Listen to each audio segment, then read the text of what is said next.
everyone, this is Surbhi Goyal. Welcome to my channel Easy Learning with Surbhi. तो आज है हमारा ये 4th लेसन. ओके, तो जिन्होंने पहले वाले लेसन्स नहीं देखे हैं आप प्लीज देख लो, क्योंकि ये एक सीरीज चल रही है. पिछली वीडियो में मैंने आपको प्रेजेंट टेंस पढ़ाया था, आज मैं प्रेजेंट कंटिन्यूस पढ़ा रही हूँ. ठीक है, और बहुत ही इजी वे में पढ़ा रही हूँ ताकि आपको हमेशा के लिए याद रह जाए. बिकॉज टेंस एक ऐसी चीज है जो कि बहुत इंपॉर्टेंट होती है to build sentences of course. So obviously this topic is must, you must know this topic by heart. तो इसीलिए मैं इसको इजी वे में कर रही हूँ. और मैं एक और चीज, अभी मैं कुछ बोलने जा रही हूँ, कुछ सेंटेंसेस बनाऊंगी. पिछली वीडियोस का बेसिकली ये रिकैपिचुलेट करेंगे हम. ठीक है, जो मैंने पिछली वीडियोस में पढ़ाया है उसके बेस पे मैं कुछ सेंटेंसेस बना रही हूँ. उसको आप जरा अच्छे से सुन लें और नीचे टेक्स्ट आएगा उसे चेक कर लें. तो here we go. I have a friend namely Miraya. She cooks really well. She usually cooks continental food. It is her specialty. I don't like continental food though. Do you like continental food? Well, I'm sure you don't.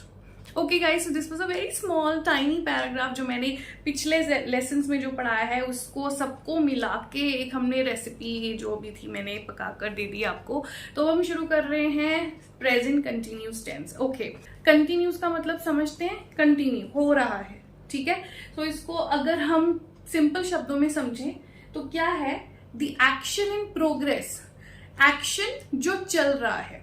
ठीक है, अब ये दो तरीके से होगा. या तो वो होगा शॉर्ट टर्म एक्शन या वो होगा लॉन्ग टर्म. इससे मेरा क्या मतलब है, शॉर्ट टर्म की आप अभी एक एग्जांपल देख लो, जैसे कि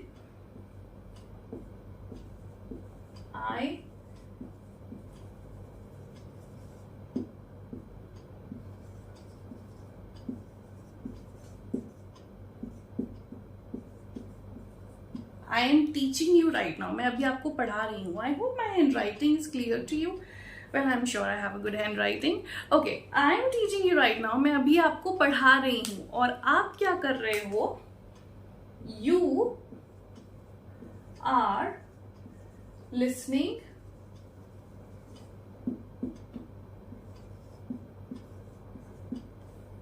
You are listening to me. Okay. और कोई एग्जाम्पल हम देते हैं, ये तो और एग्जाम्पल देते हैं. ये आई एम हो गया, यू आर हो गया. अब इस वाला एग्जाम्पल देख लो. She is studying. Very simple, वो पढ़ रही है. क्या पढ़ रही है? Maybe she is studying math. ठीक है, मैथ्स लगा देते हैं, मैथ्स पढ़ रही है. ओके, अब इसमें जो चीजें और अच्छे से समझने वाली हैं, जो मैं हमेशा एम्फेसाइज करती हूँ, क्या एम्फेसाइज करती हूँ, सिंगुलर, प्लूरल, सब्जेक्ट और वर्ब. क्योंकि ये हमारा जो सिंपल प्रेजेंट टेंस है ना, उससे कई ज्यादा आसान है. सिंपल प्रेजेंट टेंस में ना आप थोड़ा सा कंफ्यूज हो जाते हो, डू डज को कैसे लगाना है, फिर डू डज के साथ वर्ब का बेस चेंज हो जाता है. ठीक है, इसमें ऐसा नहीं है. इसमें बस सारा खेल इज एम आर का है और वर्ब के साथ आईएनजी हमेशा लगता रहेगा. ये देखो मैंने लिखा भी है यहाँ पर, देखो ऑक्सिलरी वर्ब. पिछली वीडियो में भी मैंने नाम लिया था ऑक्सिलरी वर्ब. इसे हम क्या बोलते हैं, हमारे हेल्पिंग वर्ब. Helping verb. और इसे मैं एक और चीज देती हूँ, ये है सपोर्टिंग एक्टर्स. ओके, तो प्रेजेंट कंटिन्यूस टेंस के सपोर्टिंग एक्टर्स होते हैं is am are. That's it. कोई डू डस, कोई डेट, कुछ नहीं आएगा, सिर्फ is am are. Positive sentences में भी, नेगेटिव में भी, इंटेरोगेटिव में भी, जो हम आगे आगे ताकि करेंगे. और इसका जो मेन वर्ब है, मेन वर्ब यानी कि एक्शन वर्ब, कोई भी एक्शन वर्ब लिख लिया मैंने. Laugh, she is laughing, they are laughing, you are laughing. Teach, teach. और इसमें एक ध्यान और रखने वाला है, वर्ब के साथ आईएनजी. बेस फॉर्म आएगा वर्ब का, base form. No laugh, laughed, no, base form. And no S का प्रॉब्लम, जैसे कि सिंपल प्रेजेंट टेंस में होता है. तो सिंपल हमारा एक वर्ब आएगा, साथ में आईएनजी. इसको आपको कुछ भी चेंज नहीं करना. वर्ब के साथ आईएनजी हमेशा रहता है, प्रेजेंट कंटिन्यूस में भी, आगे आने वाले टेंसेस में भी रहेगा, वो मैं आपको बताऊंगी. तो ये है हमारी वर्ब्स की सारी स्टोरी. ठीक है, coming back to this part now. Okay, अब इसमें हम जरा रूल्स लिख लें नीचे. सब्जेक्ट रहेगा ही रहेगा और ऑक्सिलरी वर्ब को मैं ए भी लिख रही हूं, कंफ्यूज मत हो जाना. AV प्लस हमारा मेन वर्ब रहेगा, तो इसको मैं MV लिख रही हूँ, MV लिख दिया मैंने, प्लस मेन वर्ब के साथ ING, उसके आगे जो भी सेंटेंस आ जाएगा वो सारा आ जाएगा। ये देखो जैसे मैंने यहाँ पे लिखा था, जैसे मैंने यहाँ लिखा था I am teaching you right now, ठीक है। तो सब्जेक्ट हमारा क्या था, I, auxiliary verb am, main verb teach, main verb है teach और ING लग जाता है इधर, तो बन जाएगा I am teaching, आगे जो भी है। अब देखिए एक चीज और समझने वाली है कि I स्पेशल है हमारा, I के साथ हमेशा M आता है और कुछ नहीं, R नहीं आएगा, इज नहीं आएगा। I हमेशा M लेकर जाता है। यू जैसे कि हमारा सेकंड पर्सन, ये हमेशा R लेकर जाएगा। कहने को ये सिंगुलर है लेकिन हमेशा R लगेगा। तो जैसे कि मैंने यहाँ लिखा है I am teaching, तो अगर यू लगा देंगे तो क्या बन जाएगा, You are teaching, right? You are teaching. और singular she, he. Singular subjects के साथ आता है हमेशा is, teach, is. I hope my handwriting is clear. Okay, so she he it के साथ हमेशा इज आएगा क्योंकि ये सिंगुलर है, और सिंगुलर हम किसी भी चीज की बात करें उसके साथ इट ही आएगा। जैसे कि मैंने बोला the child is singing a song, अब ये देखो द चाइल्ड ये सिंगुलर है, तो इसमें हेल्पिंग वर्ब क्या आया, इज, ठीक है। अगर मैं इसको बोल दूंगी द चिल्ड्रन, तो चिल्ड्रन के साथ क्या आ जाएगा, आर, क्योंकि चिल्ड्रन प्लूरल है। और प्लूरल सब्जेक्ट्स के साथ यानी कि दे, वी और या एक से ज्यादा, ठीक है, प्लूरल के साथ हम हमेशा क्या लगाएंगे, आर लगाएंगे, ठीक है। तो दोबारा रिकैपिचुलेट, आई के साथ एम, यू के साथ हमेशा are, singular he, she, it या कुछ और सिंगुलर सब्जेक्ट, कोई चीज है, कोई नाम है, सिचुएशन है, जगह है, उसके लिए भी इज आएगा, और एक से ज्यादा प्लूरल उनके लिए आर आएगा, इंक्लूडेड दे और वी। तो ये था हमारा सिंपल सा फॉर्मूला, ठीक है। देखो जो मैंने ये एग्जाम्पल्स दिए है ना, ये फर्स्ट वाले रूल को रख के दी है, ठीक है, एक्शन जो अभी हो रहा है, हैपनिंग नाउ। और इसमें ना एक और कंफ्यूजन होती है, कुछ स्टूडेंट्स बोलते हैं मैम एक्शन है, तो एक्शन होना चाहिए, उसी के लिए हम प्रेजेंट कंटिन्यूस लगाते हैं। तो उनका मतलब क्या है, ईट, लाफ, वॉक, सिंग, तो ये सब जो एक्शंस हो रहे हैं। लेकिन अगर मैं आपको एग्जाम्पल दूं, जैसे Abhinav is standing in the balcony, तो क्या ये गलत होगा? ये बिल्कुल गलत नहीं होगा, ये बिल्कुल सही है। एक्शन का मतलब ये नहीं होता कि कुछ करना ही है, ठीक है। अभिनव बालकनी में खड़ा है, जाओ जाकर उससे मिल लो। Abhinav is standing in the balcony, go and meet him. तो ये भी एक एक्शन है जो प्रोग्रेस में है, जो उस वक्त हो रहा है, तो कंफ्यूज मत हो जाना, ठीक है। दूसरा आता है हमारा एक्शन हैपनिंग इन फ्यूचर। अब जैसे इसी की एग्जाम्पल देखो दोबारा से, अब इसकी एग्जाम्पल है they are going to Canada next month. अब ये प्रेजेंट कंटिन्यूस का ही स्ट्रक्चर है, लेकिन अब हमने क्यों प्रेजेंट कंटिन्यूस करा है, क्यों फ्यूचर नहीं, बिकॉज इसकी श्योरिटी है। जब हम ऐसे बोल रहे हैं ना कि वो देखो अगले महीने ना वो कनाडा जा रहे हैं, तो इसका मतलब ये ऑलमोस्ट श्योर ही है कि वो जा रहे हैं, उनका प्लान फाइनल और फिक्स हो चुका है। तो इसके लिए हमने प्रेजेंट कंटिन्यूस टेंस का यूज कर लिया, और ये बिल्कुल सही है, आप ऐसे कर सकते हो। अगर आप ऐसे बोलोगे they will go to Canada next month, see ये बोलना भी ठीक है कि वो अगले महीने कनाडा जाएंगे। व्हेन वी से वो अगले महीने कनाडा जाएंगे, सेकंड वो अगले महीने कनाडा जा रहे हैं, तो सेकंड वाले में ना, जा रहे हैं वाले में आप थोड़ा ये एम्फेसाइज करके बोल रहे हो कि ये एक्शन होएगा, ठीक है, this is quite sure, right. Will वाला अभी हमें नहीं पता, क्या पता वो कैंसिल भी हो जाए, it depends on the situation कि आपको कैसे यूज करना है। लेकिन the crux of the story, ऐसे एक्शंस के लिए आप प्रेजेंट कंटिन्यूस का स्ट्रक्चर का यूज कर सकते हो। तो इसमें अगेन आप देख पा रहे हो रूल क्या है, ये है हमारा सब्जेक्ट, ये है हमारा, सॉरी मैं हेल्पिंग वर्ब लिखने लगी थी, हेल्पिंग वर्ब भी है लेकिन मैं एवी ही बोल रही हूँ, तो ये है हमारा ऑक्सिलरी वर्ब। गोइंग हमारा है main verb, go plus I N G, going main verb है। और बाकी रेस्ट ऑफ द सेंटेंस। ठीक है, तो ये है हमारा प्रेजेंट कंटिन्यूस टेंस। और ये जो अभी मैं सारे सेंटेंसेस के एग्जांपल्स दे रही हूँ वो क्या है, वो सारे पॉजिटिव सेंटेंसेस हैं। मैंने पिछली वीडियो में भी बताया था पॉजिटिव, या इसको हम क्या बोल सकते हैं,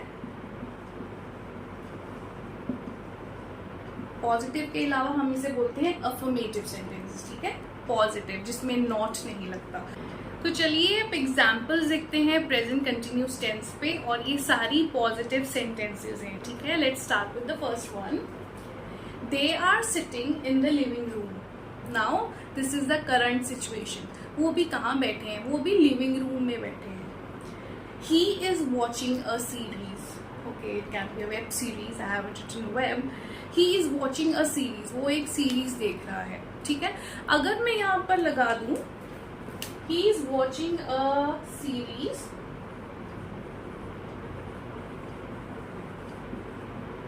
nowadays he is watching a series nowadays. आजकल वो एक सीरीज देख रहा है, आजकल।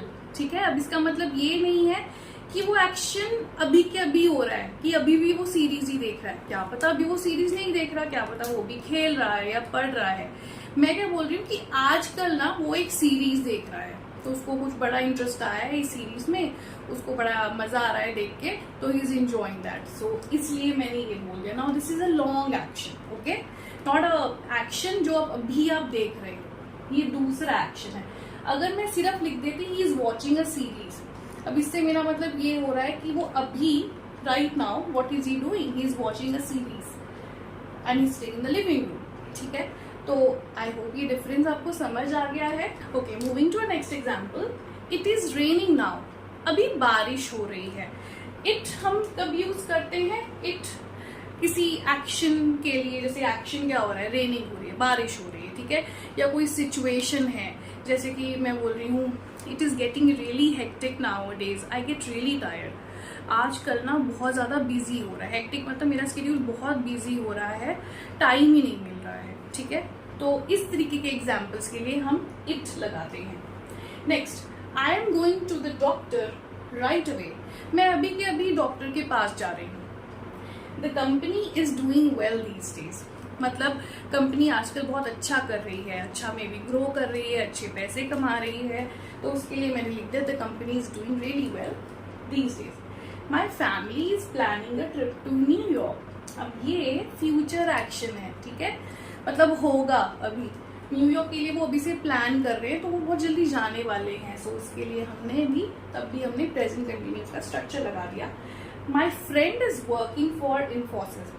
मेरी फ्रेंड इन्फोसिस में काम करती है, इन्फोसिस कंपनी में काम करती है। So let's move to our next which is negative sentences present continuous tense. अब सी पॉजिटिव सेंटेंसेस में नॉट नहीं आता, this is clear. Negative sentences में क्या आता है, ऑफ कोर्स नॉट आता है नेगेटिव सेंटेंसेस में। तो रूल बहुत सिंपल है, सब्जेक्ट रहेगा ही रहेगा, प्लस इज या एम या आर, जो कि मैंने आपको समझाया है, सिंगुलर प्लूरल का है, उसे समझ लो।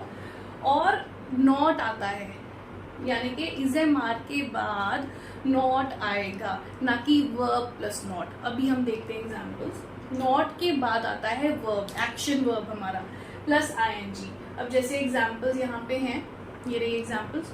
We are not planning any event now. अभी हम कोई इवेंट प्लान नहीं कर रहे हैं। अब यहाँ पर आप नोटिस करोगे मैंने आर नॉट की जगह आरंट लगा दिया, मतलब आर नॉट ही है, लेकिन ये इसका कॉन्ट्रैक्शन फॉर्म है। ठीक है,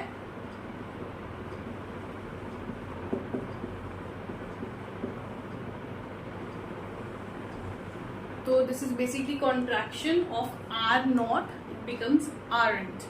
ठीक है, we aren't planning any event now. अब ये देखो, ये ना हमें दो बातें बता रहा है ये वाला सेंटेंस। मतलब मैंने किसी से पूछा आप इवेंट प्लान कर रहे थे ना, क्या हुआ उसका? तो सामने वाले ने बोला no we are not planning any event now. इसका मतलब ये हो रहा है कि पहले वो शायद कर रहे थे, अब किसी कारण वो अभी इस वक्त नहीं कर रहे हैं, तो इसीलिए उनका आंसर है we are not planning any event now. Right, तो एक का मतलब ये हो गया। दूसरा बहुत जनरल मीनिंग है, we aren't planning any event now. अभी हम कोई इवेंट प्लान नहीं कर रहे, मे बी हम बाद में करेंगे, but right now we are not planning any event. See, तो सिचुएशन टू सिचुएशन डिपेंड करता है कि आप सेंटेंस कैसे बोल रहे हो, क्या कॉन्टेक्स्ट है, क्या बात चल रही है, उसके अकॉर्डिंग बोल रहे हो। क्योंकि स्टूडेंट्स क्या करते हैं ना, एक ही सेंटेंस से वो मीनिंग समझ लेंगे, रूल निकाल लेंगे, बस उसको हर जगह वैसे ही अप्लाई कर दिया। इंग्लिश ना बहुत वास्ट है और कई बार कंफ्यूजिंग भी है।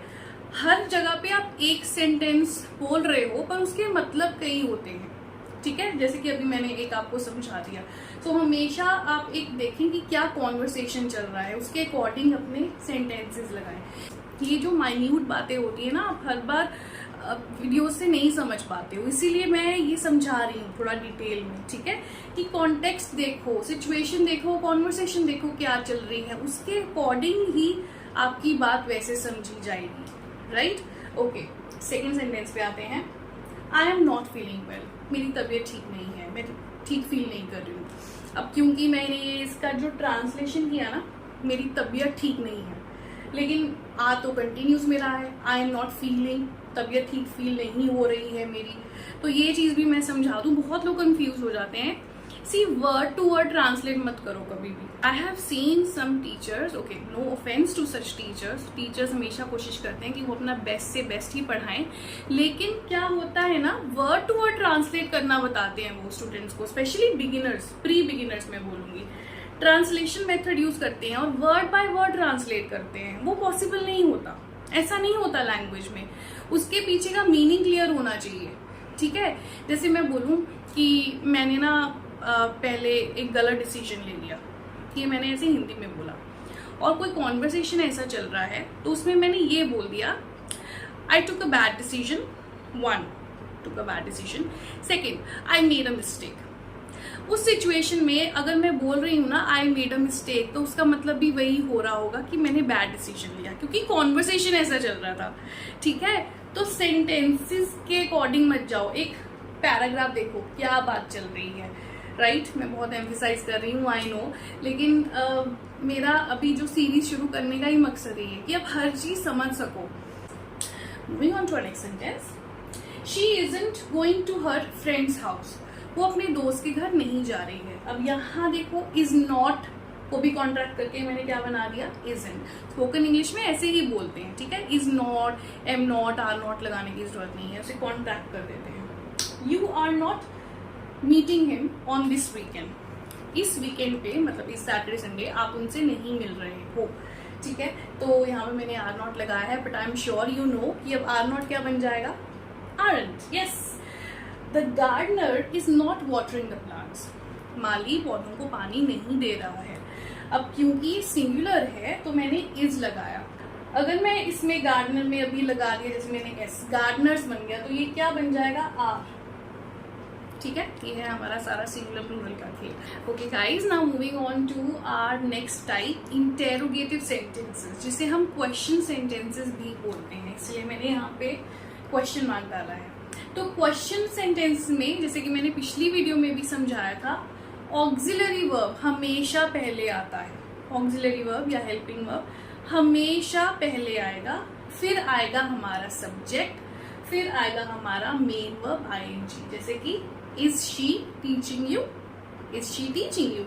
ओके, तो जैसे इसके एग्जाम्पल्स हैं, ये देखिए, are you conducting the workshop this time, क्या इस बार वर्कशॉप लगा रहे हैं आप, कंडक्ट करना मतलब अरेंज कर रहे हैं, आप वो लगा रहे हैं, उसे हम कहेंगे कंडक्ट करना, right. Is she writing a short story, क्या वो शॉर्ट स्टोरी लिख रही है। अब ये देखो, इसमें मैंने ना टाइम कुछ नहीं लिखा, राइट नाउ, नाउ डेज, ठीक है। मैंने सिंपल लिखा is she writing a short story, क्या वो शॉर्ट स्टोरी लिख रही है। अब अगर मैं इसके आगे लगा दूं is she writing a short story now, क्या वो अभी शॉर्ट स्टोरी लिख रही है, मतलब वो मे बी बाहर बैठी है या लिविंग रूम में बैठ के लिख रही है, तो मैं पूछ रही हूँ किसी से क्या वो अभी लिख रही है। अगर मैं यहाँ पर बोल दूं is she writing a short story now days, क्या आजकल वो शॉर्ट स्टोरी लिख रही है, तो इसका मतलब ये नहीं होगा कि वो अभी भी बैठ के लिख रही होगी, अभी वो शायद कहीं और होगी, कहीं काम कर रही होगी, लेकिन आजकल क्या चल रहा है उसकी लाइफ में कि आजकल वो शॉर्ट स्टोरीज लिख रही है, या मैं इसलिए पूछ रही हूँ she writing a short story these days और नाउ डेज, राइट। ये हो गया हमारा second. Are players playing well, क्या खिलाड़ी ठीक से खेल रहे हैं? Are players. अब प्लेयर्स प्लूरल है तो आर आ गया। यही अगर हमारा जो प्लेयर्स नहीं प्लेयर होता तो इज आता। Are you even listening to me? I am serious. क्या तुम मुझे सुन भी रहे हो? मैं सीरियस हूं। Are you even listening to me? ठीक है, अब गुस्से में बोल रहा है सामने वाला कोई तो एम्फेसाइज कर रहा है क्या मुझे तुम सुन भी रहे हो? Okay. Am I looking beautiful in this dress? क्या मैं इस ड्रेस में सुंदर लग रही हूँ? सो ये थे हमारे इंटेरोगेटिव। अब देखते हैं इंटेरोगेटिव नेगेटिव सेंटेंसेस, यानी कि वो सेंटेंसेस जो प्रश्न भी हैं, क्वेश्चन भी है, लेकिन वो नेगेटिव में पूछे जा रहे हैं। ठीक है, एग्जाम्पल देखो, मैंने इंटेरोगेटिव में एग्जाम्पल दिया था, इज शी टीचिंग यू? अब यहाँ पे मैंने क्या बोला है, is she not teaching you? क्या वो तुम्हें नहीं पढ़ा रही? Is she not teaching you? तो क्या है, ऑक्सिलरी वर्ब हमेशा पहले आएगा, उसके बाद सब्जेक्ट आएगा, उसके बाद नॉट आएगा। ये हमारे इंटेरोगेटिव नेगेटिव का पैटर्न है। ये देखो रिटर्न में पैटर्न है। अभी मैं एक चीज और समझाने वाली हूँ आपको। चलो ये तो हमें समझ में आ गया, ऑक्सिलरी वर्ब, सब्जेक्ट, फिर नॉट, फिर हमारा मेन वर्ब आईएनजी, राइट। अब देखो जैसे मैंने एग्जाम्पल्स दी हैं। पहला example, are you not listening to me? क्या तुम मुझे सुन नहीं रहे हो? Okay, are you not. Spoken English में हम कैसे बोलते हैं? हम आर यू नॉट नहीं बोलेंगे, हम क्या बोलेंगे? Aren't you listening to me? Is she not attending classes regularly? Again इसको शॉर्ट कर देंगे तो कैसे बनेगा? Isn't she attending classes regularly? क्या वो अपनी क्लासेस डेली बेस पे या रेगुलरली नहीं लगा रही है? Okay. Am I not following your instruction? क्या मैं तुम्हारी इंस्ट्रक्शंस फॉलो नहीं कर रही? इसको भी वैसे शॉर्ट फॉर्म में कैसे बोल सकते हैं? सेम, एंट आई, ठीक है, एंट आई। अदरवाइज आप स्पोकन में एम आई नॉट भी बोल सकते हैं। नेक्स्ट है हमारा, are children not eating food? अब इसको कॉन्ट्रैक्ट करके कैसे बोलेंगे? Aren't children eating food? क्या बच्चे खाना नहीं खा रहे हैं? तो ये हमारे हो गए इंटेरोगेटिव नेगेटिव सेंटेंसेस, और यहीं पे हमारा प्रेजेंट कंटिन्यूस टेंस पूरा होता है। I hope you found this lesson really useful. अगर आपको ये लेसन यूजफुल लगा है तो गाइज प्लीज आप सबके साथ शेयर करें, उन लोगों के साथ शेयर करें जो इंग्लिश सीखना चाहते हैं और बात करते वक्त वो बहुत गलतियां कर रहे होते हैं। ठीक है, तो आई एम श्योर सबको जरूर सीखने को मिलेगा। और हाँ, अभी आपके लिए होमवर्क है। होमवर्क क्या है कि आपको 5 सेंटेंसेस बनाने हैं, कमेंट बॉक्स में लिखने हैं। उसमें 4 टाइप्स तो कवर होने चाहिए सेंटेंसेस की। 5th को आप अपनी मर्जी से कुछ भी लिख सकते हो। ये जरूर लिखना, और मैं कोशिश करूंगी कि मैं सबको करेक्ट कर सकूं और सबको फीडबैक दे सकूं। So thank you for watching this video and do share this video with all the people those who want to learn English desperately. I'll see you in my next video. Ta-da!